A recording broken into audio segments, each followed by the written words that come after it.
A lot of leaders are just saying, look, I don't want to say this on camera, but it feels like people don't want to work anymore.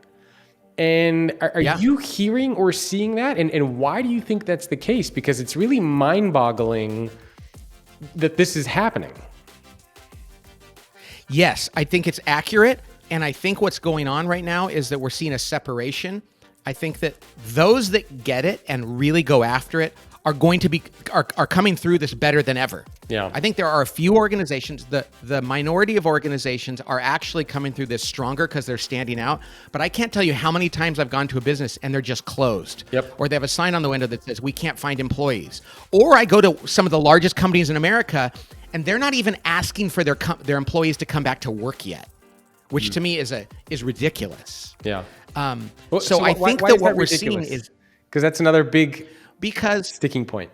yeah.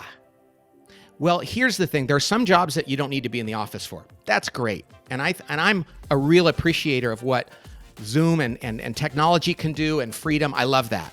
But there are certain jobs that require creativity and innovation and really healthy conflict and relationship.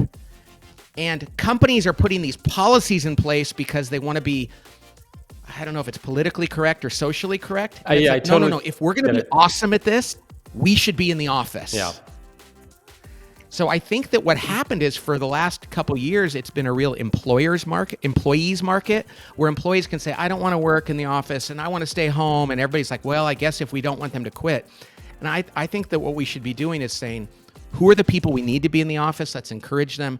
And good things happen from that. Yeah. So I think it's ridiculous to have a blanket policy saying everybody can stay home, because productivity is not the same when you stay home, unless you're a customer service rep and you can sit in your kitchen and be on a headset and do that. But if you're doing anything innovative, anything that requires group thinking and debate, which a lot of work does, you got to be together a lot. It seems like the pendulum has swung too much in the other direction, because it used to be that employers had all the power, and it was kind of like employees would show up and the company would ask all the questions like, where'd you go to school? How do you deal with failure? Like it was all about the company.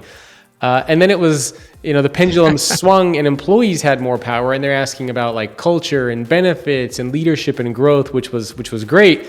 And now the pendulum is like way on the other side, where it's employees are asking these questions and they're saying, that's great leadership growth.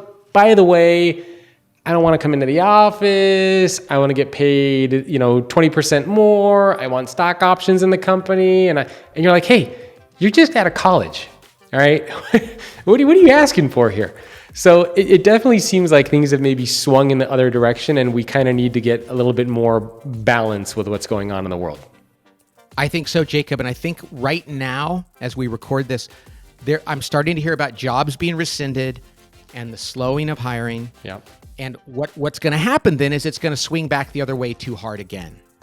And my recommendation is to leaders is don't do your hiring based on what society is saying. Yeah. If you need people that are committed to your mission, put that out there, and the right people will come to work for you. Yeah.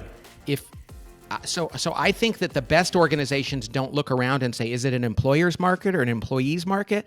It's do what's best to get the people you want. And don't worry about the fact that the people you don't want are going to reject you, because that's probably better anyway.